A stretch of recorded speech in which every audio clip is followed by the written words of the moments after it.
So now ब्रैडकॉम group, अब देखिए यहाँ पर 18 रुपये 85 पैसे है और आप कह रहे थे कि ये टारगेट बताओ 2030 तक का क्या टारगेट होंगे। बहुत बार आया है और इस पर मेरा कोई जवाब कभी आता नहीं है। ज़्यादातर बहुत ज़्यादातर मतलब है मैं 2030 का क्या टारगेट दूं, क्योंकि अभी की जो सिचुएशन है वो इतनी ज़्यादा वीक है कि वो 2030 तक की बात तो बहुत दूर की बात है। पहले अभी का समझ जाए तो इसमें, लेकिन अगर वाकई में 2030 तक का अगर हम देखें तो किस तरीके से हिसाब लगाएंगे, वो प्रोजेक्शन कैसा होगा, कहां पर ब्राइटकॉम ग्रुप होगा, ये सारी बातें कैसे हम क्लियर करें, अभी हम करते हैं। अब इस स्टॉक के अंदर दो भरोसे की बात लगती है। मतलब अगर हम फंडामेंटल देखें, देखिए फंडामेंटल को हम दरकिनार नहीं कर सकते। वो जो न्यूज़ जो इसके ऊपर नाम इल्जाम लगे हुए हैं वो एक अलग चीज़ है, बट फंडामेंटल हम किसी का, सिर्फ ब्रैडकॉम ग्रुप की बात नहीं कर रहे। जब भी आप किसी स्टॉक को ढूंढो ये सारी चीज़ें आपको पता होनी चाहिए। ये कुछ कुछ चीज़ें ना हर एक से मैंने ले रखी हैं,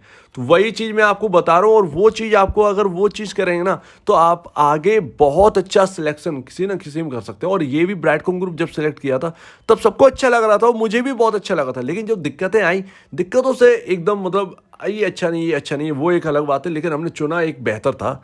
वो हो कैसा गया वो सिर्फ खबरों ने कर दिया, ठीक है ना। फंडामेंटल अभी भी वैसे के वैसे ही है, जो फाइनेंशियल है वो भी वैसे के वैसे ही है। और सेबी एफए इसीलिए कर रही है कि क्या ये फाइनेंशियल ठीक है, क्या इनमें कोई घपला तो नहीं है जो आप फाइनेंशियल दिखा रहे हो। यही सारी चीज़ें चेक कर रही है, तो आने दीजिए। सन फार्मा को मैंने आपको बताया था 1.5 साल लग गया था फॉरेंसिक ऑडिट का, और वो अपना भी 1.5 साल हो चुका है ऑलमोस्ट। और कहीं ना कहीं Q4 मुझे शायद एक होप है मुझे कि Q4 में आपका कहीं ना कहीं एफए का इंतज़ाम हो जाएगा। तो अभी देखिए फंडामेंटल में ना आप क्या देखेंगे, आप देखेंगे अर्निंग पर शेयर लगातार बढ़ रहा है। ऐसा कोई टाइम नहीं आया जिस वक्त अर्निंग पर शेयर गिरा हो। पी रेशियो 2.79, महंगे पी रेशियो को और महंगे पर कोई पैसा नहीं बना पाता है। वहाँ पर सस्ता पी रेशियो ही आप महंगा होता है और वही पैसा आपको बना के देता है। ये चीज़ ना स्टॉक कह रहा है आपसे, इसमें कोई शक की बात नहीं है। वो कुछ देर के लिए आप एफए और वो बोनस, सेकंड बोनस का जो बैड था, जो बैड टाइम था, वो थोड़ा सा साइड रख दीजिए। आप ये अभी सोचिए कि ये स्टॉक के अंदर कुछ बुरा हुआ नहीं, तो अभी साइड रख दो ये सारी चीज़ें। फंडामेंटल में ये अव्वल नंबर पर अभी हम लोग को स्टॉक दिख रहा है, ठीक है। इंडस्ट्री से बहुत कम है, मतलब अगर आप देखें 10% के आसपास, 10 to 12% के आसपास यहाँ पर जो है पी रेशियो दिख रहा है अपने इंडस्ट्री पी के कंपैरिजन। बुक वैल्यू पर शेयर 31.89 बीएसई के हिसाब से, एनएसई के हिसाब से 32 रुपये है।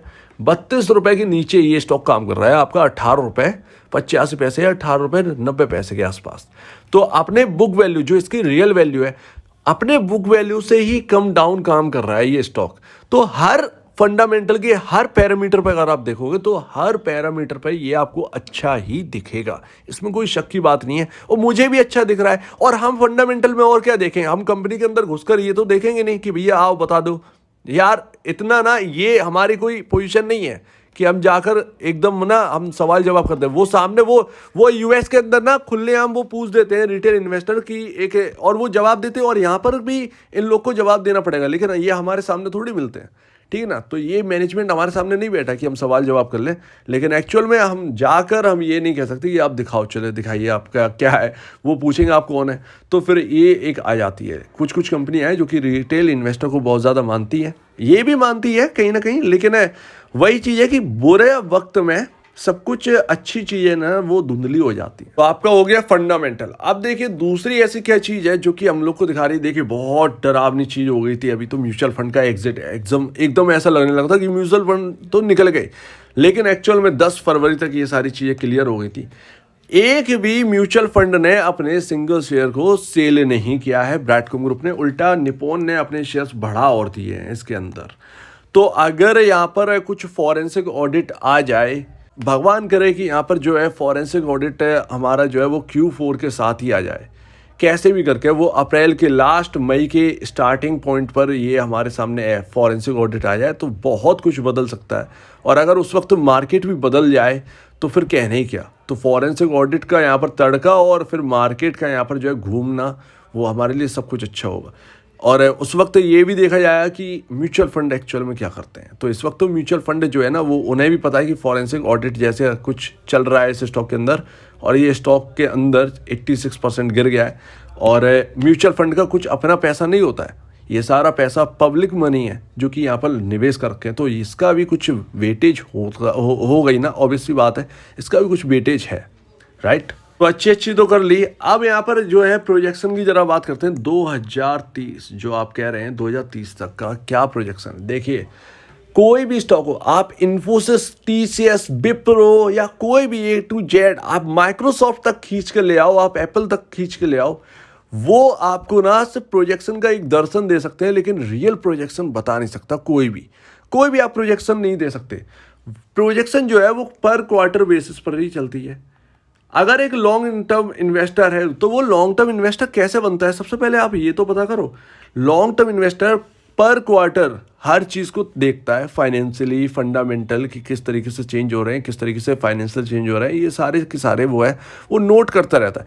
लगातार जो साइकिल है ना, अगर वो सही डायरेक्शन में जा रही है कि फंडामेंटली जो है स्टॉक्स जो है सही चल रहा है, फाइनेंशियली लगातार बढ़ता जा रहा है, हर क्वार्टर में आपको अच्छे नतीजे स्टॉक्स दे रहे हैं, ठीक है, कोई भी स्टॉक हो वो अच्छे नतीजे दे रहा है पर क्वार्टर, तो उसके ऑब्वियस सी बात है आप उसको जज नेगेटिव साइड तो नहीं कर सकते। और ऐसे ही यहाँ पर जो है क्वार्टरली अगर अच्छे रिजल्ट आ जाते हैं तो यहाँ पर जो है आपको स्टॉक जो है ना वो होल्ड करने की दम देता है, ठीक है ना। तो आप ऐसे करके एक क्वार्टर में आपने 6 महीने के लिए लिया था, वो 7 महीने में बदल गया, ठीक है ना।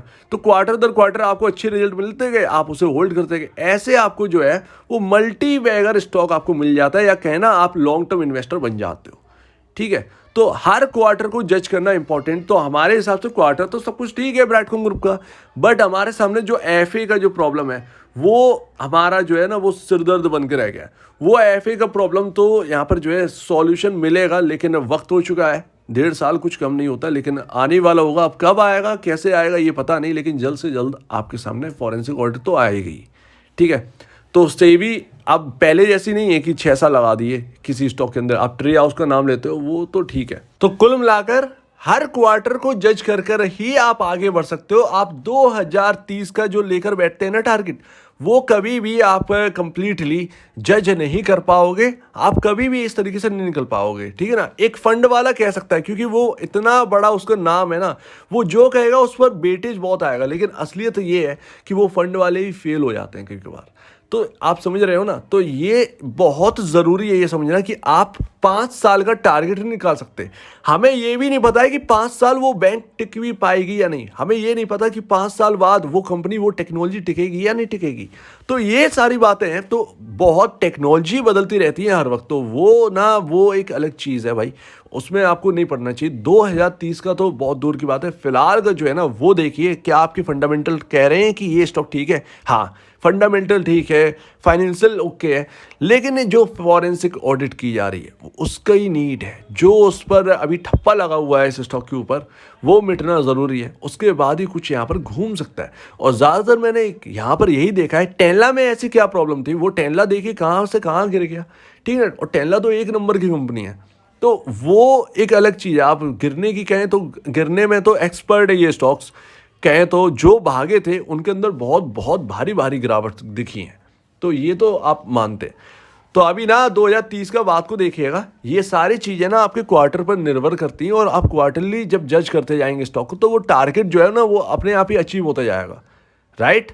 तो इसको यहाँ पर देखिए, ना कि 2030 का, 2030 को लेकर 2027 तक लेके ये सब मत चलिए, 1 साल में कहाँ पहुँचेगा, 2 साल में कहाँ पहुँचेगा, ये कहना ना, ये कहना मतलब कहना क्या, 1000 रुपये बोल दो तो बोलने में क्या जाता है, ये रियल है ना कि नहीं है, बोलने में क्या जाता है, बोल दो आप कुछ भी दो कि यार 1500 रुपये का ये स्टॉक हो जाएगा, लेकिन एक्चुअल में वो जो आपने वो बोला है वो हो ही नहीं सकता। वो सारी डिपेंड करती है क्वार्टर पर। तो क्वार्टर पर नज़र रखिए, क्वार्टर में क्या होता है, अगर कुछ गलती होती भी है कंपनी से या कुछ गिरता भी है फाइनेंशियल, तो वो क्यों गिर रहे हैं, वो क्यों लूज़ कर रहा है, क्या उसकी प्रॉब्लम है, कब तक वो प्रॉब्लम दूर होगी, ये सारी कंपनी ब्यौरा देती है। तो ये सारी बातें, तो 2030 का मैं आपको क्लियरली हम्बली कहता हूँ कि इस तरीके से आप ना सोचें। एक बात हमेशा याद रखना कि एक जगह आपको निवेश नहीं करना है और पेनी स्टॉक्स के अंदर भागना नहीं है, क्योंकि आपको ये तो हीरा मिल गया, इसने हीरा बन के दिखा दिया, लेकिन इसके जैसा और दूसरा बहुत कम है। 99.9% चांसेस है कि यहाँ पर नहीं है। वो यूएस के अंदर हमको दिख जाते हैं, वो बहुत सारी कंपनियां हैं जो कि आगे कुछ बढ़ जाती हैं, लेकिन एक्चुअल में जब मैं छांटता रहता हूँ तो बहुत कम 99% मुझे ऐसे स्टॉक्स दिखते ही नहीं है।